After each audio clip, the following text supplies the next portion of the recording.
जय माँ बगलामुखी, जय Shri Mahakal. Rakshabandhan 2024 date and time. Rakshabandhan कब है 2024 में? जानिए राखी बांधने का शुभ मुहूर्त क्यों मनाया जाता है ये त्यौहार। Rakshabandhan 2024 date and time. Rakhi बांधने का शुभ मुहूर्त 2024। रक्षाबंधन का त्यौहार हर भाई बहन को दिल के करीब होता है। इस दिन बहन भाई की कलाई पर राखी बांधती है और ईश्वर से उसकी सुख समृद्धि की कामना करती हैं। ये पावन त्यौहार प्रत्येक वर्ष श्रावण माह के शुक्ल पक्ष की पूर्णिमा तिथि के दिन बड़ी धूमधाम से मनाया जाता है। यहाँ आप जानेंगे रक्षाबंधन 2024 की तारीख, मुहूर्त, महत्व, पूजा विधि, मंत्र और इसके पीछे का इतिहास क्या है, क्यों रक्षाबंधन का पर्व मनाया जाता है। भक्तों, यदि आप अपने जीवन में कुछ नया सीखना चाहते हैं तो आप हमारे YouTube चैनल माँ बगलामुखी भक्त कुरुक्षेत्र को सब्सक्राइब अवश्य करें। मैं आचार्य प्रदीप भारद्वाज अपने YouTube चैनल में आप सभी भक्तों का हार्दिक स्वागत करता हूँ, हार्दिक अभिनंदन करता हूँ। मैं आशा करता हूँ कि आप सभी स्वस्थ होंगे, मस्त होंगे। माँ बगलामुखी की कृपा सदा सदैव के लिए आप पर बनी रहे, ऐसी मैं भगवती बगलामुखी से कामना करता हूँ। रक्षाबंधन डेट, टाइम और शुभ मुहूर्त। राखी बांधने का शुभ मुहूर्त 2024। रक्षाबंधन का पावन पर्व हर साल श्रावण माह की शुक्ल पक्ष की जो पूर्णिमा तिथि होती है उस दिन मनाया जाता है। ये त्यौहार भाई बहन के प्यार को समर्पित है, भाई बहन के रिश्ते को समर्पित है। इस दिन बहन शुभ मुहूर्त में अपने भाई की दाहिनी कलाई पर राखी बांधती है, तो वहीं भाई भी बहनों की रक्षा का वचन देता है। कहीं इस पर्व को राखी तो कहीं राखड़ी भी कहा जाता है। ये हिंदुओं का प्रमुख त्यौहार होता है। रक्षाबंधन के इतिहास की बात करें तो इस पर्व की जो शुरुआत है वो महाभारत काल से ही हो गई थी। चलिए जानते हैं रक्षाबंधन के बारे में सब कुछ। रक्षाबंधन का शुभ मुहूर्त 2024 क्या है? इस साल रक्षाबंधन का त्यौहार 19 अगस्त 2024 को मनाया जाएगा। खास बात यह है कि इस बार राखी पर श्रावण पूर्णिमा के दिन सोमवार का व्रत का अद्भुत संयोग बन रहा है।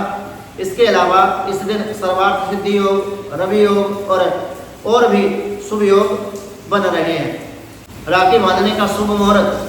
रक्षाबंधन 2024 शुभ मुहूर्त, डेट, टाइम। रक्षाबंधन पर राखी बांधने का जो शुभ मुहूर्त है वो दोपहर 1:30 से शुरू होकर रात्रि 9:08 तक ये शुभ मुहूर्त रहेगा।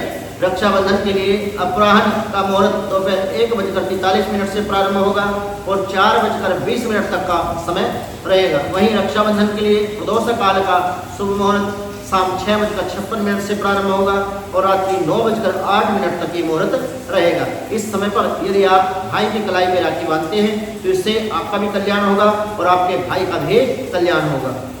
रक्षाबंधन पर हर वर्ष भद्रा का कन्फ्यूजन हर किसी के मन में होता है, तो इस वर्ष भद्रा एक दिन पूर्व रात्रि में ही प्रारंभ हो जाएगी और इसका जो समापन है वो लगभग 1:30 बजे के आसपास में भद्रा का समापन होगा।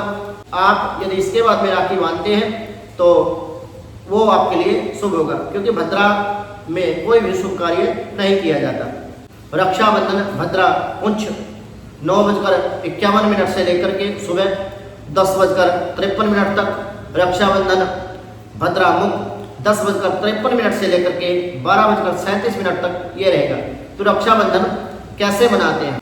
रक्षाबंधन के दिन अपने भाई की कलाई पर राखी बांधती है बहनें, साथ ही साथ उनकी लंबी आयु की, उनके खुशहाल जीवन की कामना करती हैं। तो वहीं अपनी बहन को भाई गिफ्ट देता है, पैसे देता है और उनकी रक्षा का वचन भी देता है। अगर भाई छोटा होता है तो अपनी बहन के पैर छू करके अपनी बहन से आशीर्वाद लेता है और उसकी शुभता की कामना करता है। रक्षाबंधन बांधने का जो मंत्र है वो क्या है? किस मंत्र के द्वारा रक्षा सूत्र बांधना चाहिए? रक्षाबंधन पर राखी बांधते समय निम्नलिखित मंत्र आपको पढ़ना चाहिए। मंत्र है ओम येन बद्धो बलि राजा दानवेंद्रो महाबला तेने त्वाम प्रतिबद्धनामि रक्षे माचल माचला। मंत्र मैं पुनः आपको बता देता हूँ कि ओम येन बद्धो बलि राजा दानवेंद्रो महाबला तेने त्वाम प्रतिबद्धनामि रक्षे माचल माचला। रक्षाबंधन की पूजा विधि। रक्षाबंधन के दिन राखी बांधने से पहले दोनों भाई बहन को उपवास रखना चाहिए। इस दिन बहन राखी की थाली सजाकर पूजा करती है। इस थाली में रोली, कुमकुम, चावल, अक्षत, मिठाई और दीपक लेकर के सबसे पहले ये जो थाली है भगवान को समर्पित करती है। इसके बाद बहन भाई को एक चौकी पर बैठा करके सबसे पहले भाई के मस्तक पर तिलक करती है कुमकुम से, उसके बाद में चावल लगाती है।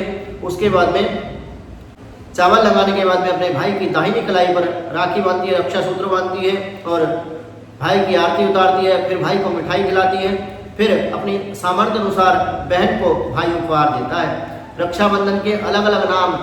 रक्षाबंधन को लोग भिन्न भिन्न जो स्थान परिवर्तन के साथ साथ में जैसे भाषाएं बदल जाती हैं उसी के अनुसार त्योहार व्रत जो हमारे पर्व होते हैं उनको भी बोलने का अलग अलग नामों से उनको बोला जाता है। उत्तराखंड में रक्षाबंधन को श्रावणी के नाम से जाना जाता है। वहीं राजस्थान में इसे राम राखी और चूड़ा राखी के नाम से मनाया जाता है, जबकि तमिलनाडु, केरल और उड़ीसा में इसे अवनी अभितम नाम से लोग जानते हैं। रक्षाबंधन क्यों मनाया जाता है, अब इस बात पर बात कर लेते हैं कि रक्षाबंधन का त्योहार क्यों मनाया जाता है। तो इस त्योहार को इतनी तवज्जो, इतना महत्व हमारे शास्त्रों में दिया जाता है। हमारे बड़े बुजुर्ग जो कुल परंपरा के अनुसार चलता आ रहा है, तो इतने पुराने समय से जब ये त्योहार बना है तो इसके पीछे की मुख्य वजह क्या है। भारत में रक्षाबंधन का त्योहार प्राचीन काल से ही मनाया जा रहा है। इस पर्व की झलक रामायण काल से लेकर के महाभारत काल में देखने को मिलती है। पौराणिक ग्रंथों के अनुसार रक्षाबंधन से संबंधित बहुत सारी ऐसी कथाएं हैं, उनके अनुसार रक्षाबंधन मनाया जाता है, जिनमें देवराजेंद्र, सची, राजा बले और भगवान श्री कृष्ण, देवी लक्ष्मी, माँ संतोषी, द्रौपदी, यम और यमुना की कहानी शामिल है। इसके अलावा इस त्योहार से जुड़ी एक दिलचस्प कहानी चित्तौड़ की रानी कर्णावती से जुड़ी हुई है। जनश्रुति के अनुसार चित्तौड़ की जो महारानी थी कर्णावती ने मदद हासिल करने के लिए मुगल सम्राट हुमायूं को राखी भेजे थी।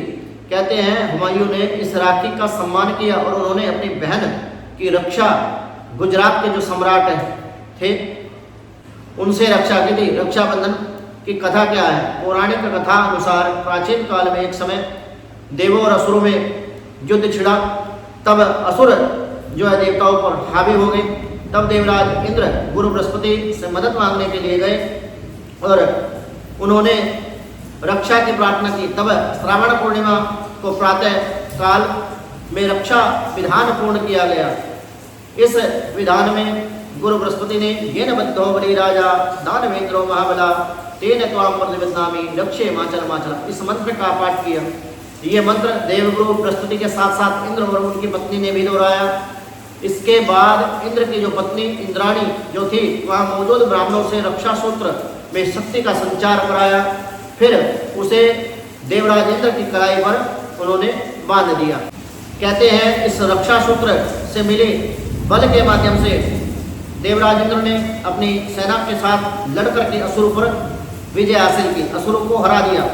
रक्षाबंधन से जुड़ी द्रौपदी और भगवान श्री कृष्ण की कथा मैं आपको बता देता हूँ कि एक बार भगवान श्री कृष्ण की जो उंगली है वो सुदर्शन चक्र के द्वारा कट गई। तो भगवान श्री कृष्ण की उंगली से खून निकल रहा था, खून बंद नहीं हो पा रहा था। तब द्रौपदी ने ऐसा देखा तो द्रौपदी ने अपनी साड़ी का चीर फाड़ करके भगवान श्री कृष्ण की उंगली पर बांध दिया। तो तब कौरवों की जो सभा थी, जब द्रौपदी को अपमानित किया जा रहा था, द्रौपदी का जब चीरहरण किया जा रहा था, तब भगवान श्री कृष्ण को उन्होंने याद किया। तब भगवान श्री कृष्ण ने उस थोड़े से चीर के बदले द्रौपदी की साड़ी को इतना बड़ा कर दिया कि कौरव उनका चीरहरण नहीं कर सके, उनको अपमानित नहीं कर सके, जो उनकी भावना थी। तभी से ये जो रक्षाबंधन का पर्व है वो मनाया जाता है। रक्षाबंधन से जुड़ी संतोषी माता की कथा भी है और भी अनेकों कथाएं हमारे शास्त्रों में बताई गई हैं। रक्षाबंधन पर भाई को तिलक अक्षत क्यों लगाया जाता है, इसके पीछे की मुख्य वजह जान लेते हैं। रक्षाबंधन के दिन बहनें अपने भाई के हाथ पर राखी बांधती हैं और माथे पर तिलक करती हैं, थोड़े से अक्षत लगाती हैं। तो सनातन धर्म में विशेष महत्व माना जाता है। दरअसल चावल को बेहद पवित्र अन्न के रूप में देखा जाता है, क्योंकि अन्न तो और भी बहुत है, परंतु चावल ही क्यों। हिंदू धार्मिक मान्यताओं के अनुसार अगर तिलक के साथ में कच्चे चावल को मिलाकर माथे पे लगाया जाता है तो इससे शरीर के अंदर सकारात्मक ऊर्जा का जो प्रवाह है वो बढ़ता है, उसका संचार होता है, जिससे बुरी शक्तियाँ उस व्यक्ति का, जिसके मस्तक पर कुमकुम के साथ में चावल लगे होते हैं, उस व्यक्ति का बाल विवाह का नहीं कर पाती। ऐसी मान्यता के अनुसार अक्षत लगाए जाते हैं। भक्तों, मेरे द्वारा दी गई जानकारी यदि आपको अच्छी लगी हो तो आप हमारे YouTube चैनल मां बगलामुखी भक्त कुरुक्षेत्र को सब्सक्राइब अवश्य करें, वीडियो को लाइक करें, शेयर करें, चैनल को सब्सक्राइब करना ना भूलें, ताकि हमारी नई वीडियो का नोटिफिकेशन आपको प्राप्त हो सके। इसी मनोकामना के साथ जय मां बगलामुखी, जय श्री महाकाल।